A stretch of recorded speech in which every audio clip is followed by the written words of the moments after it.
सबों को जय यीशु। और मैं सबसे दूर हूँ, लोगों से दूर हूँ, लेकिन परमेश्वर कर करीब हूँ। परमेश्वर मुझे चुना है, पर मैं अपना लोगों को मैं कैसे समझाऊँ। मैं किसी को समझाने लायक नहीं हूँ, किसी को बेटा कहने का लायक नहीं हूँ, किसी को माँ कहने का लायक नहीं हूँ।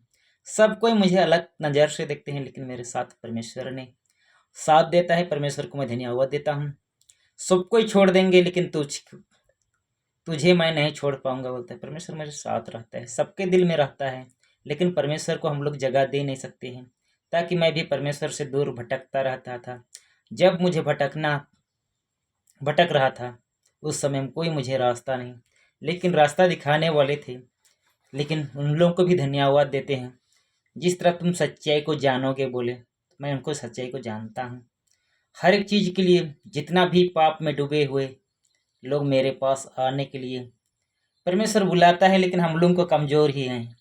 और मैं भी भटकता था, डॉक्टरों के पास गया, वैद्यों के पास गया, जितना भी मैं ले रहा था।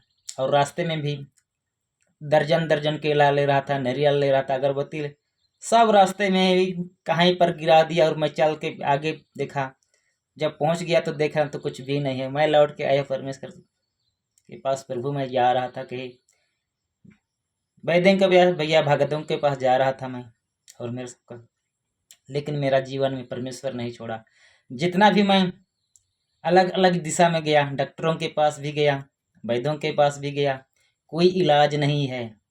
सत्य को जानोगे तुम बोले, परमेश्वर सच्चाई को जानता है।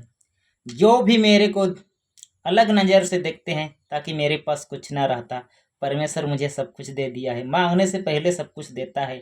अगर सब कुछ दे देगा तो सब कुछ भुला जाएंगे, फिर से नरक में पाप करने के लिए तैयार हो जाएंगे सब कोई। उसी तरह बर्बाद होने से बचाता है परमेश्वर।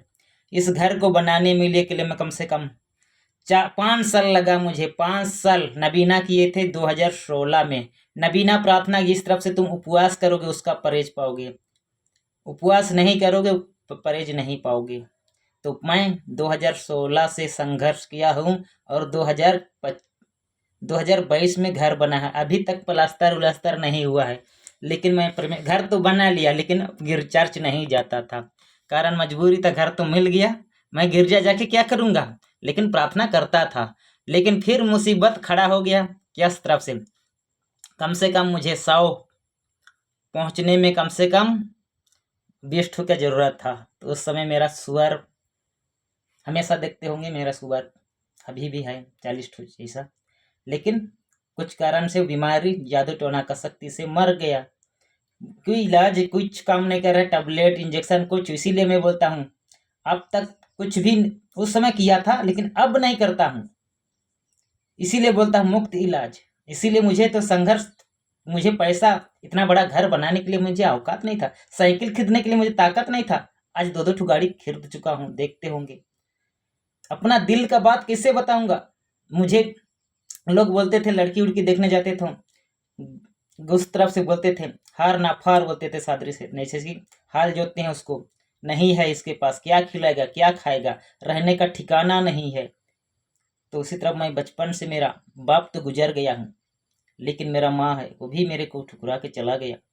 क्या करूँ, जी ना सक रहा हूँ ना मर ना सक रहा हूँ। परमेश्वर मुझे अपना छत्तीसगढ़ को, मेरा गांव भंडरी है, उसको छोड़ के मैं उड़ीसा में इस रूरकेला में हूँ। और अभी मुझे हैसियत नहीं था कि इतना बड़ा घर बनाऊंगा। अब तुम लोग देखते होंगे, ऑन कैमरा में बोलता हूँ, जो भी करता हूँ ऊपर वाला के साथ मेरा है। इसीलिए बोलता हूँ, बहुत दिल में दुख होता है, लेकिन सबको तो छोड़ दिए, सब कुछ भुला जाऊंगा। क्या है, मुझे जीने का तरीका सिखाया है परमेश्वर में। बचपन में मैं तो कुआं में डूब गया था, लेकिन 24 घंटा के बाद मुझे होश आया। कितना बार मैं एक्सीडेंट भी से बचा, कितना बार पानी में से गिनती करूंगा तो 3 बार मर चुका हूं मैं पानी में से। परमेश्वर सच्चे दिल है, मुझे कभी ना छोड़ा और ना छोड़ेगा। आंख बंद कर मैं गाड़ी चला लेता हूँ, लेकिन परमेश्वर मुझे साथ देता है, कभी नहीं। छोटा मोटा एक्सीडेंट होता रहता है, लेकिन परमेश्वर साथ देता है हर समय। परमेश्वर को छोड़ के मैं दूर भाग रहा था। परमेश्वर मुझे बोला, मुझसे दूर होकर तुम कुछ नहीं कर पाओगे। आज मैं धन्यवाद देता हूँ परमेश्वर को। परमेश्वर को हम छोड़ के हम कहीं चल भी नहीं सकते हैं, बात करने तक भी नहीं सकेंगे। जिस तरफ से परमेश्वर का